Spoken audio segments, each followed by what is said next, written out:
Kentucky has its first confirmed case of the coronavirus. That person is in isolation. We've only got one case in Harrison County right now. We have amazing healthcare providers in Kentucky that are ready to respond. I'm going to recommend that our churches across Kentucky cancel their services for this weekend. The SEC would be canceling the rest of the men's basketball tournament. The NCAA, NBA, Major League Baseball. The way this went so quickly in a matter of like 48 hours. We're calling it an indefinite suspension. We're not calling it cancellation. There may eventually be a way we can finish. Patient that confirmed last Friday has fully recovered and was discharged today. Major announcement from Keeneland. This is historic. The spring meet is canceled. We had our first person pass away.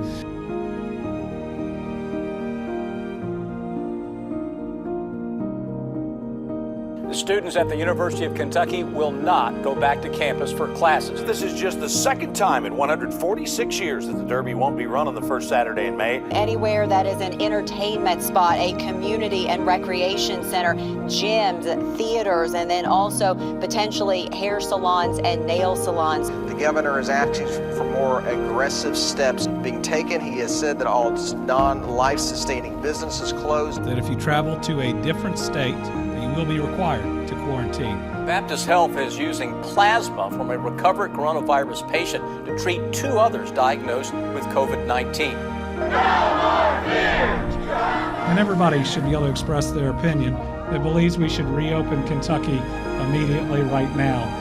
Folks, that would kill people. The governor says keeping schools closed will help Kentucky flatten the curve, but he understands that it will take away a special time for soon-to-be graduates. And we'll come up with a celebration befitting the class of 2020. A cloth mask of some type, that is going to be essential for you going to anywhere that's going to be reopened, the grocery store, wherever you go, that there's going to be people, you're going to need that mask by May 11th. So that's why he's given that date for folks. Officer Brandon Pitcher spends a good portion of his day behind the wheel. Not always driving, but watching us drive. Stop that white car.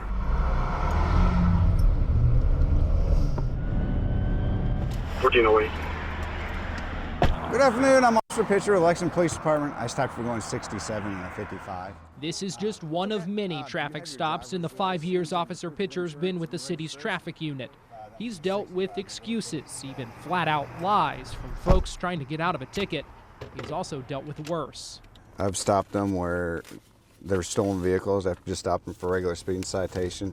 I stopped them for speeding in their DUI. You never know what you're going to walk up to. We do know, thanks to an open records request we filed with the Lexington Police Department, officers here wrote 13,000 speeding tickets in 2019. Not surprisingly, more than a third of those were written on New Circle, and a good chunk of that near Old Frankfort Pike. Other hot spots include this 4-mile stretch of I-64, Harris Pike just north of the interstate, I-75 near the Clays Ferry Bridge, and Versailles Road. It's a stretch of the roadway where I've worked fatal wrecks on due to speed. In fact, that's a popular spot you might find Officer Pitcher on a given day. On the side of the roadway, you can kind of pull back a little bit. So we'll go up here and turn around. We rode along with him on an overcast Thursday afternoon. Here, I'll show you how this works. If you want to look through there, and in the hour we spent together, it didn't take long at all to find drivers pushing the limits. 73. It's their lucky day. It's their lucky day is right. Because I'm with you. Because you're with me. It's their lucky day. This might be a good time to tell you, Officer Pitcher was the Lexington Police Department's top ticket writer in 2019. By himself, he wrote nearly 1,000 speeding tickets last year. The reason he's so diligent about it, he's seen far too many serious crashes, deadly crashes, preventable crashes. I've seen firsthand what speed does, so if I can hand someone a citation to remind them, hey, slow down, who knows, it may save their life down the road, which I'm hoping it would. Not everyone driving fast gets pulled over. It just depends on where I'm at. There's some, like I said, neighborhoods, usually I'll be anywhere from 5 to 10, usually on the interstate, around 15, new circle around 15. And you can still write until your hand falls off. There's often a little wiggle room, and the statistics show that. More than 80% of speeding tickets Lexington police wrote last year were for drivers going at least 15 over the limit. 616 traffic stop.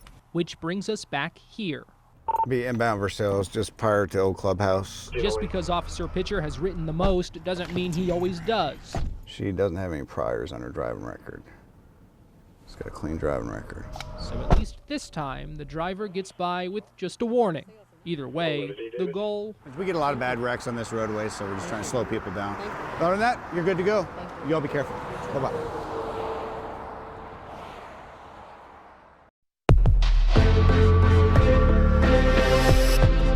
We just have a massive amount of information coming at us at all times, and a great bit of it is misinformation.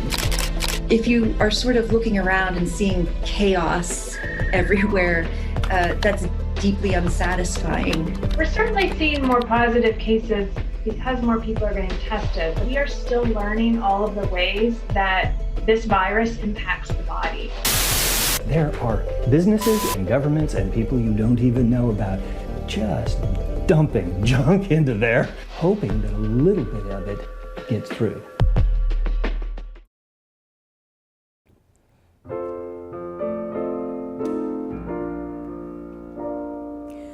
In the shadow of the mountain, 'neath the sun's warm glow,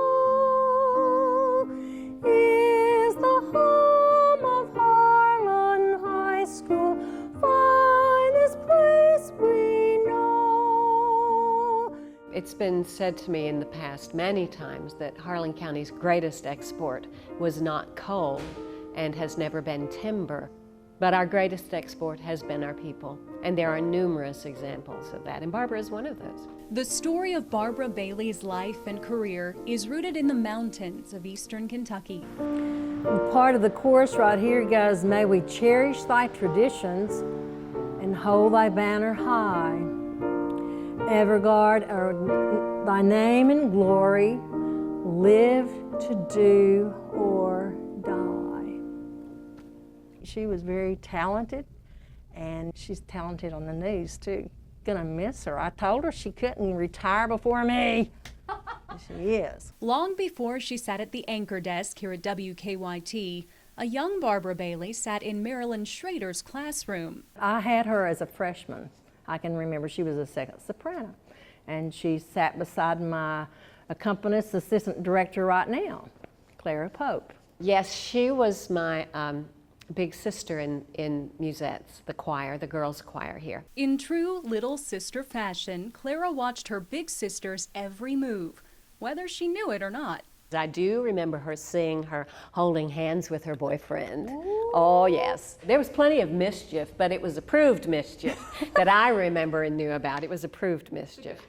And while she may have been the first to look to Barbara as a role model, she was friendly to this lowly underclassman. She was far from the last. We all need those people that will teach us the ropes, especially when we're beginning. So to see a hometown girl on the news regularly, like every day, was enormously important for the children of the mountains to see such a success story. What does Barbara mean to this community? Because I think so many people, when they think of Harlan, she's one of the names that comes up. Right, right. She is an icon. She is very special. I mean, she's one of ours, one of Harlan County's. In the heart of eastern Kentucky. She just makes us so proud. Andrea Walker, WKYT.